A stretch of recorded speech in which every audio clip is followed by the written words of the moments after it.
essa distopia e essa utopia. Mais uma vez eu parabenizo ao professor e agradeço mais uma vez também a todos vocês e a digníssima vice-reitora, professor Flávio já saiu, e a digníssima vice-reitora. Obrigada, professor. E agora passo a palavra a quem queira fazer perguntas. Bom dia, sou a Alessandra. Antes de mais nada, quero dizer que para mim foi assim, acho que um dos eventos mais aconchegantes, uma abertura das mais aconchegantes que tivemos aqui. Estou muito feliz com essa abertura. E dizer, perguntar para o professor Matheus assim, você fez a colocação de que hoje a instituição que você trabalha, ela é fictícia, ou seja, entendemos sua colocação, o sentido de ficção. Queria que, por favor, você desse um exemplo dessa ficção, porque sabemos que essa questão da ficção ela é mais abrangente, porque acho que a própria educação brasileira está envolvida nessa ficção, mas eu queria que você colocasse um exemplo para a gente, por gentileza. Esse é o quadro de insatisfação e morte violenta. Um dos eventos mais aconchegantes. Professor, agradeço muito a sua fala, a simpatia foi muito importante, muito bom mesmo, acho que eu me senti igualmente como a colega inicial, muito acalentada, foi muito bom realmente. Quando o senhor começou a iniciar dizendo que há duas formas para estabelecer o diálogo, né, e que a sua preferência está para o ensaio, eu sou de letras, vejo muitos colegas aqui também da área. E aí, eu não sei, caso possível, caso fosse da sua fluidez sobre assim, essa parte do ensaio, que falou com a perspectiva frankfurtiana, não foi? Começou a agradecer relacionada a Benjamin, né?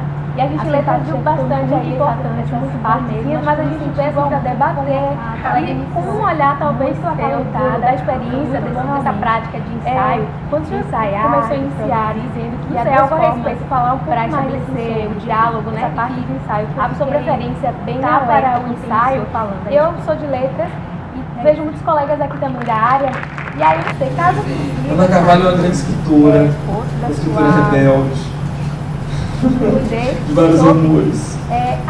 O amor é importante, né, professora? Não é, cara? É importante. Então, assim, ó, Alexandra, né? Alessandra, eu estou te lembrando de algum lugar. Ricardo de Delminha, querido, cadê Delma? Você está diferente, o teu cabelo. É mesmo, Ricardo, comichiano, paulista, casado com Delma Barbosa, uma grande amiga. E Isabel. Olha, por que eu considero a universidade ficção? Porque eu parto do pressuposto que tudo aquilo que se propõe a algo diferente e não consegue promover a diferença e que se comporta de forma similar, igual e mais ortodoxa do que as outras, acaba por compor um quadro de ficções. A ficção ela se elabora no momento que você institui realidades artificiais, realidades que não conseguem se efetivar e se conectar com o território. Então, o nosso projeto é lindo enquanto instituição, mas muitas vezes esse projeto ele não consegue ser efetivado por uma série de distopias no campo político nacional, na ruína política que vivenciamos, e por jogos de disputas internos. Porque tem um outro elemento que eu não explorei muito, mas é a questão da vaidade acadêmica. O Bourdieu trabalha nessa perspectiva do campus acadêmico e os interesses, né? Então, às vezes, os interesses de determinados grupos, os interesses particulares, acabam negligenciando o processo transformador e o processo efetivo. A UFSB tem um projeto lindo. Eu antes era professor da UFAL, da Federal de Alagoas. Eu solicitei para mudar, né, relocalizado, removido, enfim. Aí eles não quiseram, eu pedi a exoneração e fiz um novo concurso lá. Então assim, eu gosto da universidade, eu gosto de estar em Porto Seguro. Até porque Porto Seguro é um campo bastante exitoso para pesquisa, Ricardo, porque é a 5ª cidade mais violenta do estado, é a 10ª cidade mais violenta do país, é a 4ª cidade onde há mais violência contra a mulher e violências estatisticamente oficializadas. É uma cidade onde o turismo é predatório, associado ao uso e ao tráfico de entorpecentes. a exploração sexual, a presença marcante de italianos que lotearam, entre aspas, a metanarrativa da Terra do Descobrimento e faz de Porto Seguro uma grande ficção, uma ficção exitosa, assintosa. Então, assim, é ficção na perspectiva de estar desvinculado com a realidade. Percebemos que a realidade tem diversas perspectivas, mas tudo aquilo que se propõe ser algo e não se realiza da forma que é, acaba sendo retórica, acaba sendo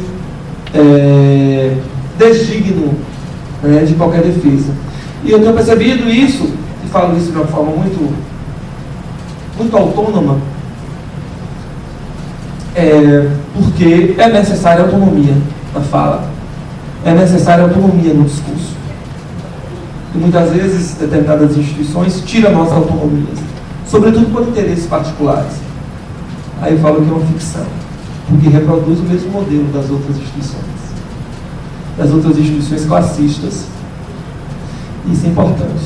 Eu fico muito feliz. A UNEB é uma universidade revolucionária. Tem muitas deficiências, mas é revolucionária. Foi a primeira, né, a ter a política de cotas, e é importante perceber a universidade como uma promotora de acesso e estimular a permanência também. É importante isso. A rede UNEB fez parte de minha formação. Eu rodei essa Bahia quase toda dando aula na rede UNEB. Então isso é muito importante remeter. Então a UNEB tem essa missão. Se sintam orgulhosos por serem unebianos.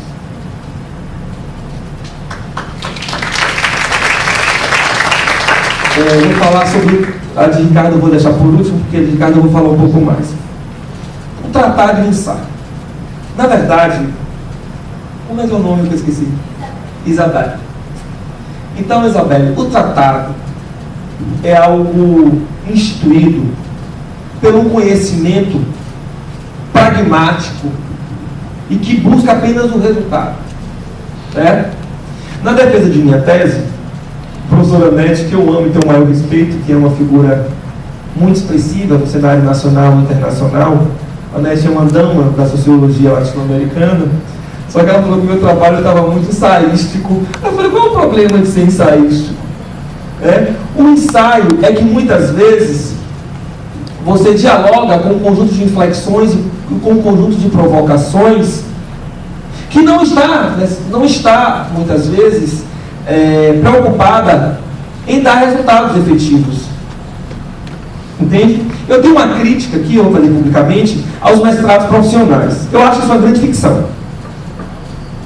Eu acho que o mestrado é mestrado. É um mestrado acadêmico. Se fosse mestrado profissional, eu estava dando aula no mestrado profissional de segurança pública na UFBA, que o aluno no final tinha que fazer uma dissertação indicando proposições, receituário, como se o aluno pudesse fazer isso, ou o pesquisador pudesse fazer receituários. Então, assim, o tratado é como se fosse uma receita, com início, meio e fim. Estou falando dessas coisas, eu sou um pouco assim, meio espocado. Tem coisas que não poderiam ter sido ditas, mas o fato é que o tratado tem início, meio e fim. Certo? O ensaio, necessariamente, há um desenvolvimento que te provoca a estabelecer diversas possibilidades de fim, sem necessariamente seguir o fim dado pelo autor ou pelo interlocutor. Na estilística vernácula, eu não saberia te explicar isso com mais precisão. Mas, assim, o ensaio ele é provocativo. O ensaio ele monta a sua construção dentro do desenvolvimento de um conjunto de ideias. Né? Ideias polissêmicas, polifórmicas. Então, a perspectiva do ensaio é esse. A outra pergunta, Ricardo, obrigado por essa pergunta. Ontem pela manhã eu participei de uma entrevista lá na TV Bahia, no Jornal da Manhã, que foi muito engraçado, porque eu me atrasei nessa entrevista e quando eu cheguei lá estava Coronel Uzeda, da Secretaria de Segurança Pública, e o Superintendente da Polícia Federal. Foi ao vivo essa, né? Foi na frente do batalhão, enfim. E quando eu cheguei lá, tinha umas 5 viaturas, umas 5 viaturas da Polícia Rodoviária Federal, um pelotão que o coronel estava, não sei o que. Meu Deus, quanto gasto público em torno de figuras, de personagens de um enredo, de uma sociedade classificatória e hierarquizada. Eu não sei porque eles me convidam para dar entrevista, porque tem coisas que eu falo que são assim, absurdamente loucas. Mas a loucura tem sua razão em si. E aí eu cheguei e tal, era para falar sobre assalto a ônibus. O número crescente de assalto a ônibus em Salvador. E aí o Major Zeda, uma pessoa muito competente e habilidosa, falou, depois o superintendente da Polícia Federal, e depois eu falei. E Carla sabe muito bem que o sociólogo, às vezes tem algumas coisas assim que o pessoal não concorda muito. Aí eu deixei claro uma coisa que vai dialogar com a tua pergunta. Eu disse o seguinte: a discussão não é sobre assalto a ônibus. A discussão não pode ser sobre assaltos a ônibus, até porque isso é uma micro questão dentro de um fenômeno maior, que é o fenômeno da segurança pública do Estado, que está associado a um conjunto de elementos. Por exemplo, a rota dos assaltos a ônibus é paralela, é convergente à rota do tráfico de drogas. E não é só a BR-324, Brasil Gás, que tem tráfico de drogas e tem assalto a ônibus. Na Pituba também. Então é importante você desenhar determinados perfis para compreender. E eles não estavam atentos para isso. Onde é que está essa inteligência? O tráfico de drogas cresce no Estado de uma forma delirante e se qualifica. Sabe por que o tráfico é organizado? Porque a segurança pública é desorganizada. Falar em segurança pública é você trabalhar com 3 dimensões que não mantêm diálogo. É você falar sobre o sistema policial, o sistema jurídico e o sistema prisional. A polícia, a justiça e o presídio. Eles não mantêm diálogo. Dentro da própria polícia não tem diálogo. Polícia militar, polícia civil e polícia federal. Eles não mantêm diálogo porque eles se hierarquizam. E quando eu estou falando isso, eu não estou falando do policial. É importante sabermos dissociar. Muitas vezes estamos nas instituições e não sabemos nos dissociar. Dissociar é você fazer parte de uma corporação, mas saber realizar a crítica à corporação. Fazer parte de uma universidade, que você gosta da universidade, e fazer crítica à universidade, fazendo parte desse processo. Mas em relação à violência, é importante compreender. Eu vou estar agora na semana que vem lá na UFRB, numa mesa falando sobre isso, mesmo com ocupação. Eu acho ótimo esse negócio de ocupação, porque dá vida à universidade, né? Dá sentido político, etc. Vamos ocupar. O fato é que, na sociedade brasileira, há um acúmulo da violência, né? Há um acúmulo no Brasil. Somos fruto do estupro, somos fruto do extermínio de índios, de negros. Então há um acúmulo social da violência entre nós e que se estabelece de uma forma implacável na violência urbana, na violência das áreas, das parcelas sem parcelas, na perspectiva de Jacques Rancière. Então, perceber a violência e a criminalidade é perceber um estado de exceção que está dentro do Estado de Direito. Essa coisa de Estado de paralelo não existe. Porque a ideia de paralelo é que você, um Estado de Direito está aqui e um Estado paralelo está aqui. Isso é uma grande ficção, não se usa mais. A ideia do Estado de exceção, que é do Walter Benjamin, atualizado pelo George Agamben, é você perceber que dentro das lacunas do Estado de Direito você tem a exceção, que são as zonas de interlocução. E aí você monta a lógica do ilegalismo. O legalismo que o vendedor de água de coco da barraca Chemois, ele não é traficante. Mas se você perguntar a ele onde você encontra um cigarro de maconha ou um papelote de cocaína, ele vai trazer para você. Mas ele não é um traficante. Ele não é bandido, ele não tem identidade de bandido, ele é um trabalhador. Mas ele é capturado pelo ilegalismo. Legal, ilegal, lícito e ilícito. Então são conceitos que devem fugir do binarismo e compreender essas dinâmicas. O fato é que hoje temos uma migração do fenômeno da violência das capitais para cidades de pequeno e médio porte. É mais fácil uma matança objetiva em Porto Seguro do que em Salvador. Por incrível que pareça. É mais fácil devido a toda a densidade institucional policial que tem aqui e que não tem lá. Então, esses elementos montam uma compreensão sobre o perfil da violência no Brasil e da criminalidade. Vou te responder, o papel da universidade. O fato, Ricardo, é que hoje, ser jovem, vocês jovens estão numa faixa de risco. Ser jovem no Brasil é estar em uma situação de risco. De 15 a 29 anos, você está em situação de risco, vulnerabilidade. Ser jovem no Brasil é estar em uma situação delicada. A universidade tem múltiplas missões. Universidade é para além de política pública. Então, nas pesquisas que eu ando realizando com o meu grupo de estudos e com a rede que montamos, o nosso objetivo não é acabar com o tráfico. O nosso objetivo é produzir conhecimento em ciências humanas, produzir pesquisas que possibilite as instituições, de fato, as instituições de origem, as instituições responsáveis acabarem com o tráfico. Eu vou te fazer uma outra pergunta e vou responder a mesma pergunta que eu vou te fazer. Como lidar com a violência na escola? Os professores não foram preparados para lidar com a violência na escola. Não tem isso no currículo de nós professores.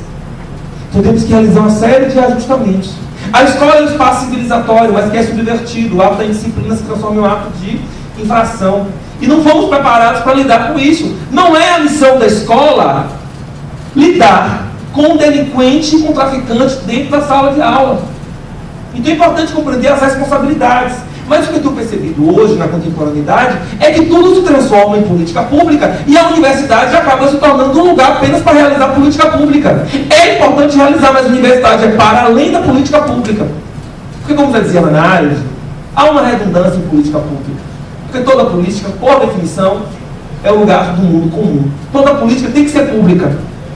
Então você entra em uma lógica de ter que dar resultados. Então vamos realizar políticas públicas, que também faz parte da universidade. Faz parte, sim, eu defendo. A universidade, enquanto instituição transformadora, tem que dar respostas objetivas. Mas a responsabilidade não é só da universidade acabar com o tráfico e nem com a violência em Tancredo Neves. Isso é do Estado, é política de Estado. Então é importante as responsabilidades serem redimensionadas.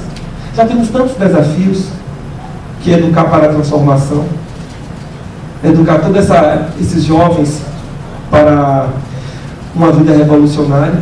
Imagine tomarmos como responsabilidade essa agora. Deu para vocês entenderem? É meio polêmico isso.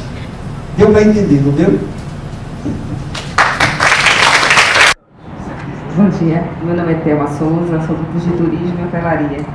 A minha pergunta é como você falou muito no reinventar, né? Falou em utopia, falou em potência, e minha pergunta é a seguinte, que se o ponto de partida para essa reinvenção não seria já na sala de aula, entre o aluno e o professor dialogando, construindo, né, essa nova realidade, porque muitas vezes nós somos, digamos, sentimos impotentes até de trocar algumas ideias, pois somos castrados com algumas posturas de alguns professores de sala de aula. Então, muitas coisas que a gente sabe, percebe, eu acho que o diálogo seria a ponte para essa união, para a base da pirâmide. Porque a reinvenção, ela tem que ser um todo, né? A gente usa muito o slogan, unidos somos mais. Então, para isso, nós precisamos saber o que você pensa, o que eu penso, e que com isso podemos fazer alguma coisa, construir algo mais consistente.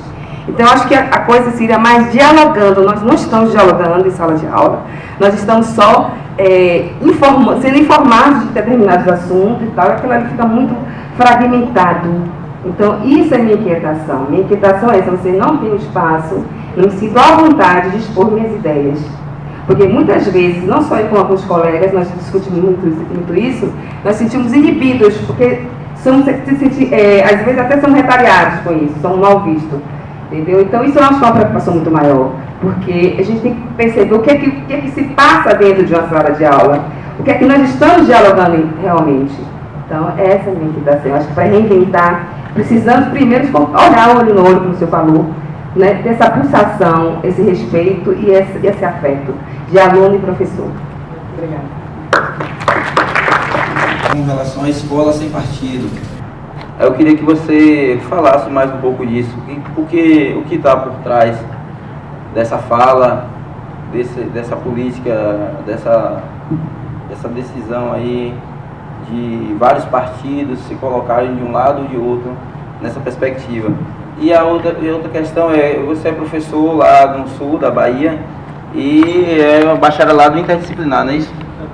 A perspectiva. E você falou que existe essa dificuldade, você mesmo enquanto professor percebe isso e é parte responsável disso.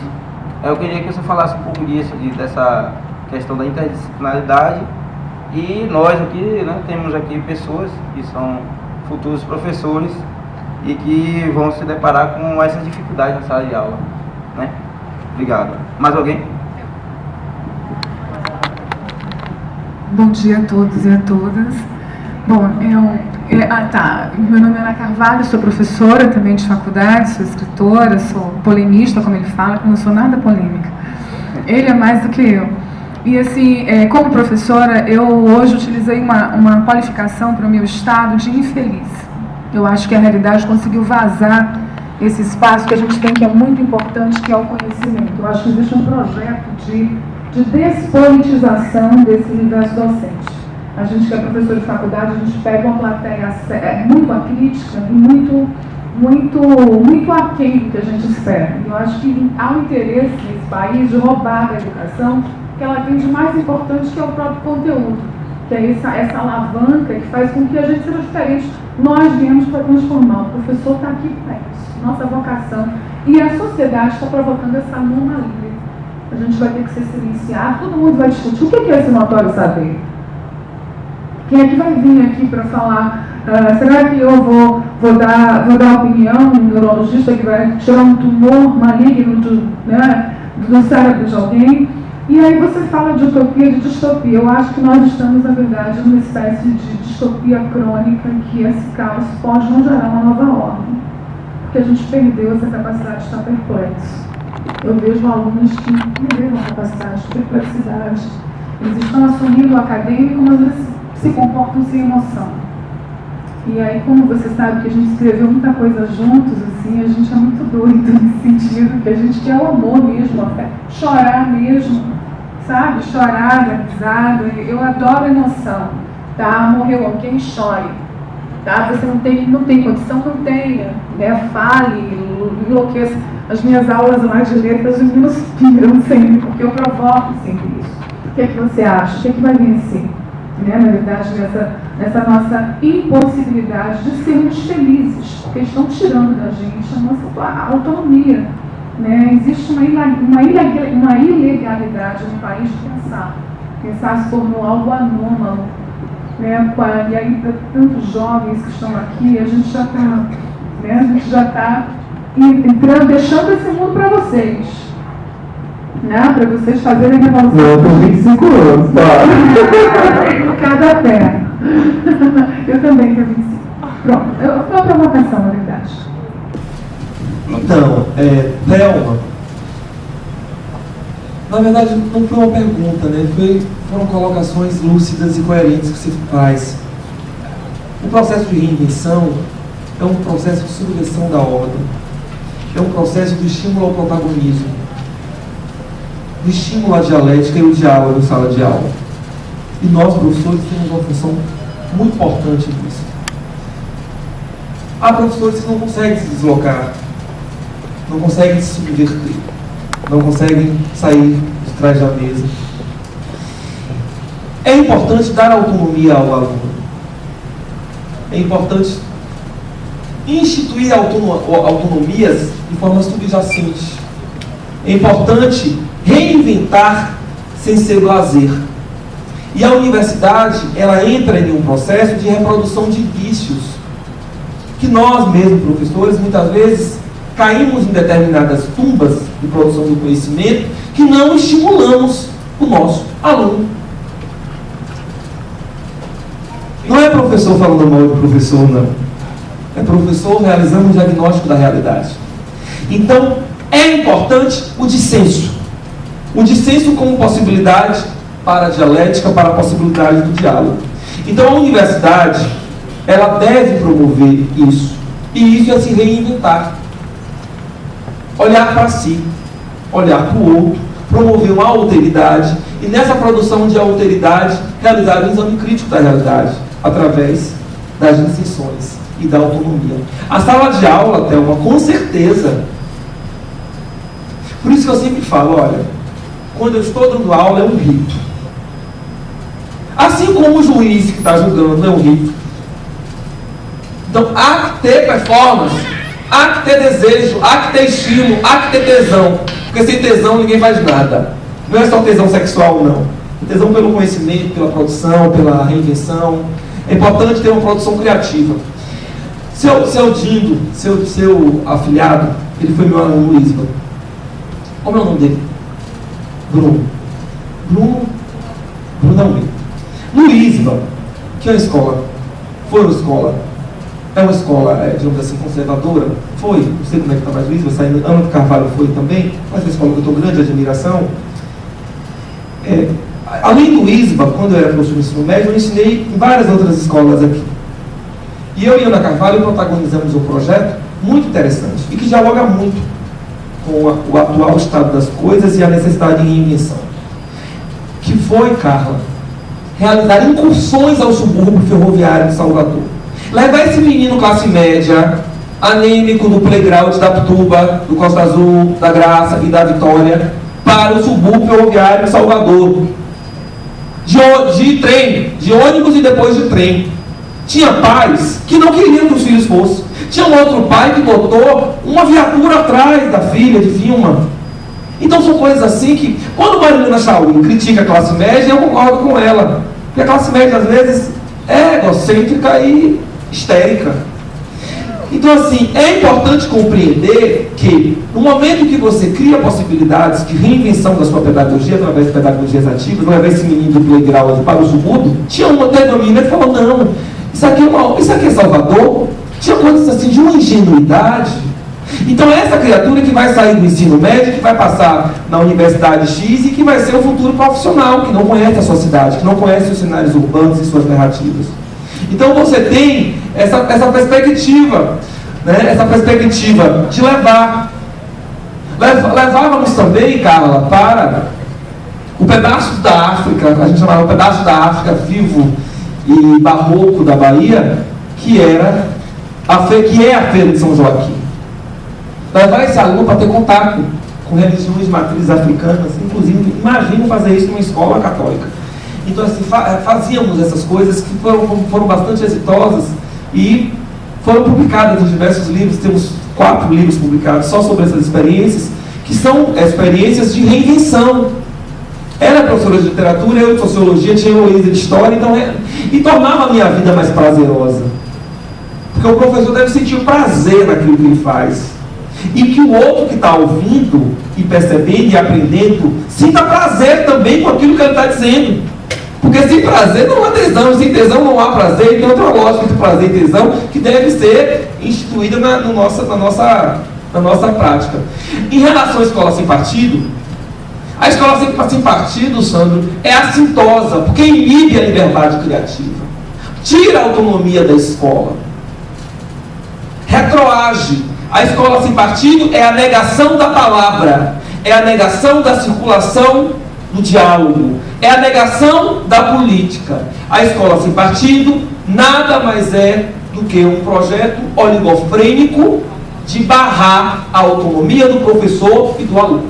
Assim como esse conjunto de PECs, etc, etc, etc. Estamos em um processo de ruína. A escola é um lugar de política. Os conteúdos devem ser politizados, sim.